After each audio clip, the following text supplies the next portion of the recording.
Little late starting the live stream today. Sorry about that because there was a little bit of breaking news, a statement from President Trump about the SAVE Act we'll get to here in just a second. But if you watch on the replay later or you listen to the audio podcast, you're like, this doesn't affect me. I listen or watch whenever I want. All right. And thanks for doing that.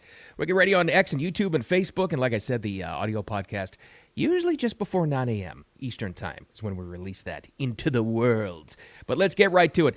We're going to lighten it up at the end of this thing here and talk about some baseball, because baseball's back. But there's some heavy stuff to talk about first, because President Trump, and it's about time he did it, hit the stage last night. Yes, it was a Republican fundraiser. It was in D.C. You got to do those kinds of things. But he finally reached the American people and talked about what's going on and started talking about accomplishments.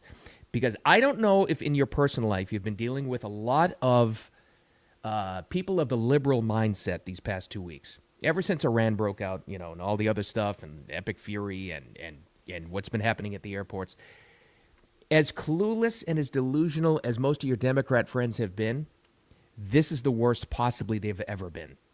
Ever. And I mean that. Because they are living in a completely different reality. The old two screens, two different movies kind of concept. That's what they've been living under. Let me ask you a question. Have you talked to any people at work, in your family, your liberal friends, your far left lunatic liberal friends about the airport situation and what's happened over the past couple of days? They have no understanding of what's going on. But Trump talked about it last night, which was good. And then we'll get to the breaking news in just a second. Finally hit the stage last night, a fundraiser, but it's important to remember that he's fine, understandable. He's been dealing with Operation Epic Fury here. Finally getting to reminding everybody about some of the good things that are happening. In an airport, no. I said, fellas, do you mind taking off your masks in the airport? And they took them off. And people said, wow, these are nice guys. And they're helping the people with their bags. They're moving things along. It's a beautiful thing to see. People are starting to say, ICE, you're nice guys. We really appreciate it. So a point I made for the past 2 days about this, and this is what actually happens. And again, go to a conversation with your liberal friends and tell me their reaction to it, right? This is the first time, I'll say it again, no, I'm beating a dead horse here. This is the first time most Americans are having face-to-face contact with ICE agents. Not that what they've seen on CNN or even Fox, not what they've read, not what they've heard about. Face-to-face contact in American airports during spring break travel season, which is very busy, and this is completely turning around the public image now, which is exactly what Trump reiterated last night. And by the way, once again, third day in a row, airport lines are down again. Every single news outlet this morning is saying the exact same thing. It's working. Now, you try to have this conversation with your liberal friends or family members, they will mock you. They will laugh at you. I've gone through it, conversations with people. That's not working. No, backfire. Oh, no, no, it's not. Because their information sources absolutely suck. I had to remind somebody the other day of this, something you've already known. Probably just intrinsically. Conservative people first of all, let me start with this. Sorry, I'm getting all flustered. You'll always have this argument with someone who's an extreme far lefty who is just in that news bubble, right? You can always tell, and here's one of the telltale signs. Oh, you need to stop watching Fox News. Do you have to do the same thing I do and you remind them to say, I watch Fox News the least out of all the news sources because I know what they're going to say. By default, conservative people have had to get out of the news bubble because mainstream media has been dominated by the left for so long and by Democrats. So by default, we have more information sources and can make up our own minds. Sometimes you need to remind them of that. And this whole thing at the airports is a perfect example of that. It's working. They won't see it. Their own news sources. CNN is even saying, once again this morning, third day in a row, well, the lines here at Houston Hobby Airport are way down compared to last week. They're saying it again. They will not believe it. So my advice to you is today at work, don't try to have a conversation with these people because they're not going to understand it. And they will never get the concept that this is a huge, huge PR win for ICE and for the administration, as the president talked about last night. A little bit of breaking news. This is why I was late getting going this morning. And I think it is breaking news. You can consider this because Trump has been all over Truth Social and therefore X last night and this morning. And this is big, as he should be, because it's starting to drift away It's starting to drift away. They're starting to lose the narrative, and all the losers, leakers, and doomers and black pillars in Podcastistan are starting to dominate the narrative now, and they're trying to hijack the MAGA movement. You've probably seen this all over social media. MAGA's dead. Trump's under 35%. All the lies, all the nonsense, all the crap is these losers who supposedly, who just hijacked onto the MAGA movement now, right? Now when they sense their opportunity, they're trying to turn on them, and they're trying to, and they're all trying to say that it's all over. Well, finally, Trump is back in here talking about some good news with the SAVE Act. And in his own inimitable way, he mocks Chuck Schumer while doing it. This was the Truth Social post just really within the half hour in real time. Chuck Schumer, a desperate, crippled politician who's lost control of the radical left Democrats, will make a deal now because he thinks if he doesn't, Republicans will terminate the filibuster. All in capitals. Which is something they should do whether he makes a deal or not. And the last line there is most important. Something they should do whether he makes a deal or not. That same fundraiser last night, he was talking about the filibuster. And they did another press conference after the fact talking about if you do not get this done, you're going to lose the American people. You're going to get killed in the midterms. And also, the Democrats are going to do it anyway. Terminate the filibuster. I know this sounds like, I know I've been talking about this thing for months now. Months on end. But guys, we really actually may be close to finally getting this deal done for the SAVE Act because he's finally threatening Senate Republicans to get it done. I'm with you. I understand how ridiculous it is that we don't have legislation in place to secure our elections anyway. 84%, they've landed on 84% in poll approval, net poll approval, all demographics, all political parties, Democrats, Republicans, and independents. Everybody wants the SAVE Act, and they still haven't gotten it done until he threatens them because he's had to. That's the bottom line. So are we closer? Yeah, I think so. But thankfully, and I guess it took a fundraiser last night for him to get back on a stage and do it, but he did go full midterm mode, which is what he's going to need. Because I'm telling you, I mentioned it just there a couple of minutes ago, but it's true. If you pay attention to this stuff, and I know you do, because like I said, by default, we have to get a lot of different news sources to find out what's going on. Not like your clueless liberal friends who just watch CNN and The View. We have to watch a lot of different things, and through all those different things, you're seeing what's happening now. There you've got very bad people, very shady people, and who knows what the connection is and who knows if they're funded, trying to hijack the MAGA movement. Trump has to regain this and start talking about good things and all the wins because it's amazing. You'll talk to general people out there who don't understand what's going on. And Dan Bongino said this the other day. You'd never know by talking to them that this is one of the most successful administrations in American history. But it's all the dooming and the glooming and we were promised all these things and there's not enough prosecutions and there's not clueless people who are just gloom and doom and just want to tear apart everything. Don't listen to them. There's amazing things happening. That's the bottom line. All right. Well, so that's the update in the SAVE Act. Unfortunately, we have to talk about celebrities now because, well, we can mock them. So that's the good news. Guess who's back? The boss is back. Remember Springsteen talking about the No Kings? I think he did a couple of one-offs, a couple of shows. Well, now there's a No Kings tour planned. You ready for this? Oh yeah. Here you go. Here's the king of the libs, Springsteen. Minneapolis, Portland, Los Angeles, San Francisco, Phoenix, Newark, Sunrise, Florida, Austin, Chicago, Atlanta, Belmont, Long Island, Philadelphia, New York, Brooklyn, Pittsburgh, Cleveland, Boston, and Washington, D.C. The E Street Band is coming your way, and we are bringing hope over fear, democracy over authoritarianism, the rule of law over lawlessness, ethics over unbridled corruption, unity over division, and peace over war.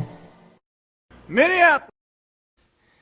That's the stupidest thing I've ever seen in my life. First of all, you have that octogenarian claiming that. And I'll go, and I know I've said this, and if you follow me for a long time, my OGs, you know that I've gone off on this before about Springsteen, who's always tried to be a voice of the people. Since 1975, when Born to Run came out, he was 24 years old. He's been a multi-millionaire.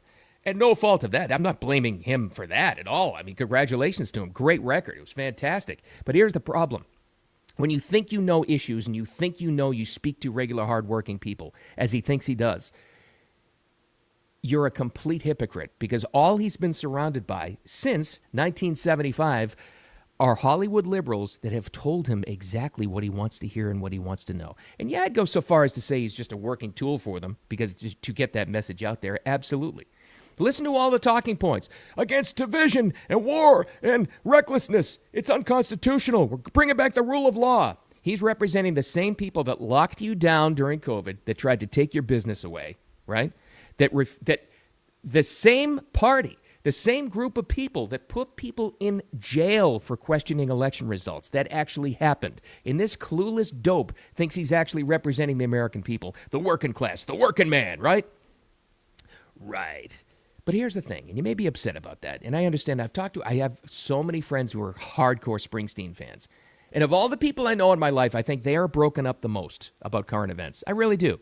Because it's tough. It's tough when you love something, you grow up with something your whole life, and you've loved it, and you're trying to separate the music you love from the idiot that's making it.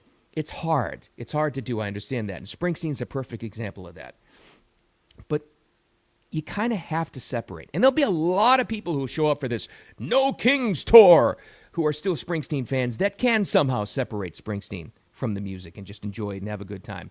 But it's going to be tough for you because they're calling this a No Kings tour. So you're going to get the political messages anyway, whether you want it or not. Maybe you want that. I don't know. Maybe you believe that crap. Maybe you don't. Maybe you don't understand it. I don't know. But I say for the rest of us, if you're torn up about this, good. Let them talk. Let an old, clueless person like what Springsteen is now go on there and keep spewing his nonsense, because the more they talk, the more regular people like you and me and everybody else wake up and realize that they're absolute complete dopes. The most obvious point being, if we did have kings, if we actually did have a king and a dictator and a tyrannical leadership, do you think you'd be able to organize a tour and call it a No Kings tour? You absolute, complete, clueless morons. And here's the thing. Usually it's like people who organize these kinds of things, they know they're full of crap and they're just trying to gain political points. People like Springsteen, he's stupid enough to actually think and believe what he's saying. That's the thing. So let him talk. Let it get out there. It's kind of like the No Kings rallies, when were those, a couple of months ago, throughout the country. And it'll be more coinciding with this, and No Kings, No Kings. And they were all out, mostly old, female, white people.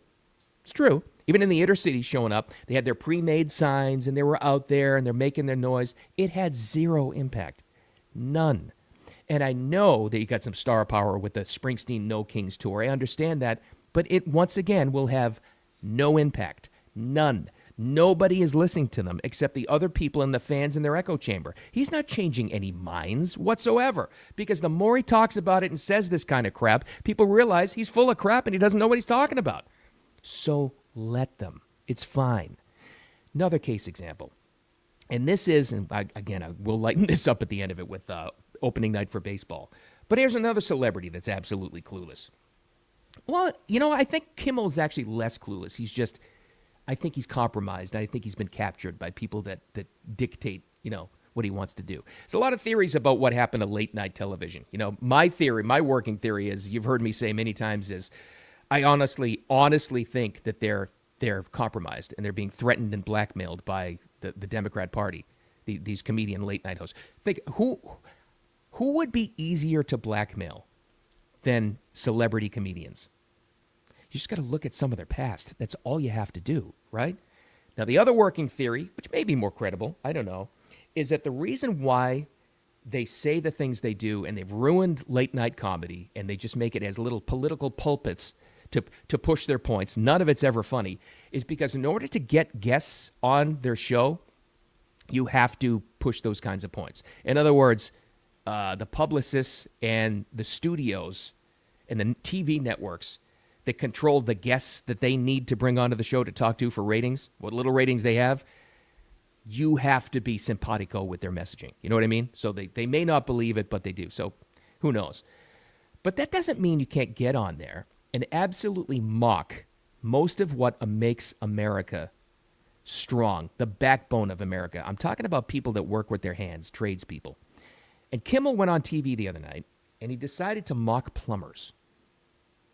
Well, he's trying to mock Mark Wayne Mullen, the guy that was just confirmed, the Senator Mark Wayne Mullen from Oklahoma, just confirmed as the DHS secretary after Kristi Noem was gone. Well, Mark Wayne Mullen technically, yeah, he's a plumber by trade. He just is. The part that Kimmel's not going to tell you here, as he's mocking tradespeople, is Kimmel inherited his father's company when his dad was sick, I think, small plumbing company. He turned it into a multi-million-dollar business. But that doesn't matter, because the only part of the story that the idiot libs will hear is that, we got a plumber running security for the country. First of all, it's not funny, and secondly, it's inaccurate, and this should show you what they actually think of you. This is the mindset, what they actually think. More on that, but this is what he said. Rudy Giuliani might not be with us much longer, but don't worry, Trump's got a whole new generation of thinkers lined up, including his newly confirmed Secretary of Homeland Security, Mark Wayne, Chuck Mike, Bruce Dave Mullen. Maybe Mellon's better. He is the now former senator of Oklahoma. Before he was elected to the Senate, Mark Wayne Mullen was a low-level MMA fighter and a plumber. That's right. We have a plumber protecting us from terrorism now. It worked for Super Mario. Why not Mark Wayne? But honest. That should tell you what you think, what they think of the backbone of America. That's the clear takeaway there. By the way, let me throw this in there. They're not paying attention to what's actually happening, because the jobs that are being replaced by artificial intelligence are programmers and writers, even, and anybody that actually programs something, works behind a keyboard. You know who's doing very well these days? Plumbers and electricians and roofers and skilled tradespeople. Mike Rowe will tell you that. The great Mike Rowe, member from Dirty Jobs. He's got all kinds of programs pushing funding for education, for technical education and trades. Don't tell that to the wannabe intelligentsia in the wannabe liberal elite class like Jimmy Kimmel, because all he does is put down plumbers. That's all it is. Well, he wasn't doing that, Bill. He's just saying that a plumber shouldn't be in charge of DHS. Oh, really? Really? Is that what he's saying? Because he sure made plumbers the butt of the joke. Yeah? That's what they think of you. Cluelessly not understanding that the plumbers and electricians and tradespeople, they're going to be the people doing very, very well these days. I've got some nephews who are tradespeople now. You know what? They're doing a hell of a lot better than my nephews who have doctorates and higher education and master's degrees. A hell of a lot better. In fact, they're on their way to owning their own companies. You probably experienced the same thing. So, again, like with Springsteen, don't get pissed off about it. You should feel good about an idiot like Kimmel mocking what actually is happening in reality, because they have no understanding of what's going on. None whatsoever. So I see it as a good thing. Let him go off there and mock. It's like with the whole thing it's like the thing with TSA agents getting helped out by ICE. You'll talk to you, and this is a telltale sign of your liberal friends too. They always think they know better than you. Always. They'll always say it. Oh, you don't understand. You need to stop watching Fox News. Oh, TSA agents. The Democrats tried to fund TSA. And you could try to talk sense to them and say, no, every bill that they proposed, it wasn't a clean funding bill at all. Every single bill they pushed forward was to cut the legs and kneecap ICE. Oh, that's not true. Oh, that's not. Stop listening to Fox News. Oh, that's not true. Well, here, I'll show you sources. No, that's not. They never want the facts. They never want that, ever. They'll see. Eventually it'll happen. But we need the big guy. We need Trump to get on there like he did last night and start talking about American accomplishments again. Because otherwise, the ne'er-do-wells and the grifters and the black pillars will take over and try to hijack MAGA. Because things seem down right now, but they're not. So you got to get the message across there. Things are actually really, really good. All right, let's get to it. Baseball is back. Baseball is opening in the 2026 season. Most games are today, but the opening night was last night on Netflix. And start till about 8:30 p.m. Only baseball could screw up an opening night celebration. But anyway, let's not be negative. Bill, don't be negative. It was the Yankees and the Giants. Yankees killed them last night. This was the opening of the season. Third and a 7-0 deficit. And on the first pitch, a high drive for Aaron Judge that will put a close to business on opening night. Again, Netflix, and it started about 35 minutes late. It's okay. Baseball just can't get out of its own way. It really can't. But that's okay. Let's focus on the positive. Baseball is back. Technically still our national pastime, even though we know football is way bigger. But that's all right. Let's enjoy the fact that baseball is back and enjoy a great American tradition, despite all of its problems. By the way, they're already saying, like, before opening day happened, this is the big joke, half the teams in the league have been eliminated because they can't compete with the big market teams. That's problem number one for baseball. But let's enjoy it. Let's enjoy it while it's here. All right, the takeaway, let them talk. Not only the idiots you work with, or even in your family, I'm sorry, that think that things, the gloom and the doom, and it's bad. It's, that's true. The country's going down the tubes. Trump's under 35% popularity. Let them talk. And let the people like Springsteen talk with their No Kings rally, because they're just looking like fools. Let people like Kimmel talk. Enjoy it. They're just looking like fools in a very public manner, because you know the truth, and more people are finding out the truth. And there you go. Tomorrow's Friday. We'll have probably more about the actual opening day for baseball to talk about. But we'll talk about, hopefully, what we opened up with. Is there a deal on the SAVE Act? Is there a deal like we opened up with today? There may be a deal because he's finally threatening them. Let's hope so anyway. Whew. Make it a wicked awesome Thursday. And thanks for finding the live stream. Replay on X and YouTube and on Facebook. And like I say, always right just before 9 a.m., the audio podcast is released to wherever you like to get your podcasts. Make it a wicked awesome Thursday. Tomorrow's Friday. We're getting closer. I'll talk to you then.